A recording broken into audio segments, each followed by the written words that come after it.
क्या है आयुर्वेद?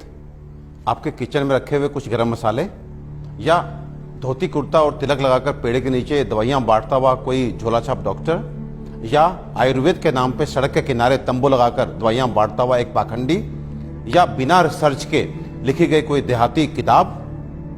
अफसोस की बात है कि हम में से अधिकतर लोग यही मानते हैं और यही जानते हैं, और इसी चूक का परिणाम है कि आज हमें यह दिन देखने को मिल रहा है।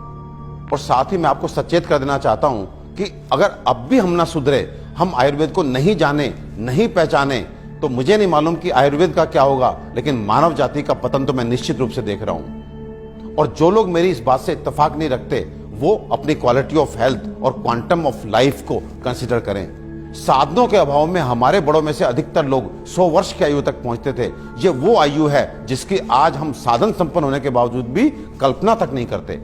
और मैं एक बात आपसे पूछना चाहता हूं कि ये जो मॉडर्न साइंस है, ये किस तरह का इलाज कर रही है?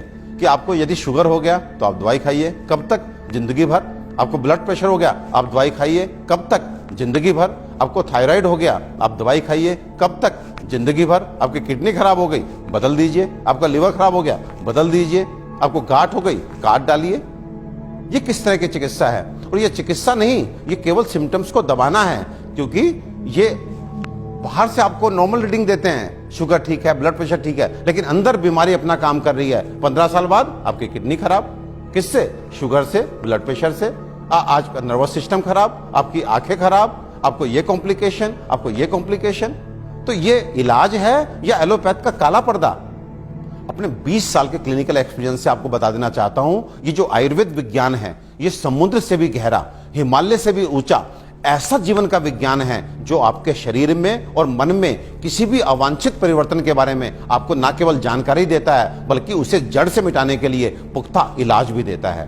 और मुझे एक बात समझ में नहीं आती, आप ऐसे विज्ञान को क्यों नहीं जानना चाहते जो आपको कभी शुगर, ब्लड प्रेशर, थायराइड और अनेक तरह की प्रॉब्लम्स आने ही ना दे।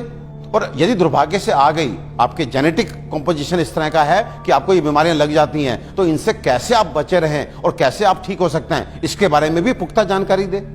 मित्रों, आयुर्वेद सबसे पहले स्वस्थ से स्वास्थ्य रक्षण के लिए आपको ऋतुओं के हिसाब से आपको क्या खाना चाहिए, क्या पीना चाहिए, किस तरह की जीवनचर्या आपकी होनी चाहिए, ये सब सिखाता है। और उसके बाद अनफॉर्चुनेटली यदि आप बीमार पड़ते हैं तो यहाँ पर लाखों दवाओं का वर्णन है, जिसमें आपकी काष्ठ औषधियां यानी कि जड़ी बूटियों से बनी औषधियां, आपके मिनरल्स यानी कि खनिजों से बनी औषधियां, रस औषधियां, इतनी सारी औषधियों का वर्णन है जो आपके उन बीमारियों के लिए भी आपको इलाज देती हैं, जिसमें आज का मॉडर्न साइंस जो है अपने हाथ खड़ा कर देता है। आज फैली किसी भी विषाणु जनित बीमारी के लिए वेंटिलेटर्स का इंतजाम मॉडर्न साइंस करता है। केवल किस लिए? इसलिए कि वो तब तक आपको जीवित रख सके जब तक वायरस अपने आप आपको छोड़ के नहीं चला जाता। तो ये किस तरह का इलाज है? जबकि आयुर्वेदिक औषधियां ऐसी हैं जो सीधे जाके वायरस को मार के आपको बीमारी से बाहर लेके आती हैं, आपको मौत से मुंह के बाहर लेकर के आती हैं। तो दोस्तों, विश्वास कीजिए, अपने आयुर्वेद को मान दीजिए, सम्मान दीजिए, जानिए, पहचानिए, अपनाइए और अपने जीवन को, अपनी हेल्थ को अच्छा कीजिए। आयुर्वेद का इलाज ना तो धीमा है और ना ही लंबा, बल्कि यह रोगों को जड़ से खत्म करता है। आधुनिक सर्जरी दुनिया को आयुर्वेद की ही देन है। आचार्य सुश्रुत को सारा संसार निर्विवादित रूप से शल्य चिकित्सा का जनक मानता है।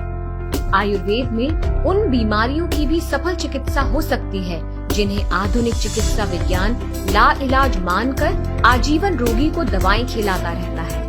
आयुर्वेद आपके और आपके बच्चों के लिए सुरक्षित है। आयुर्वेद अपनाएं और रोग मुक्त जीवन पाएं।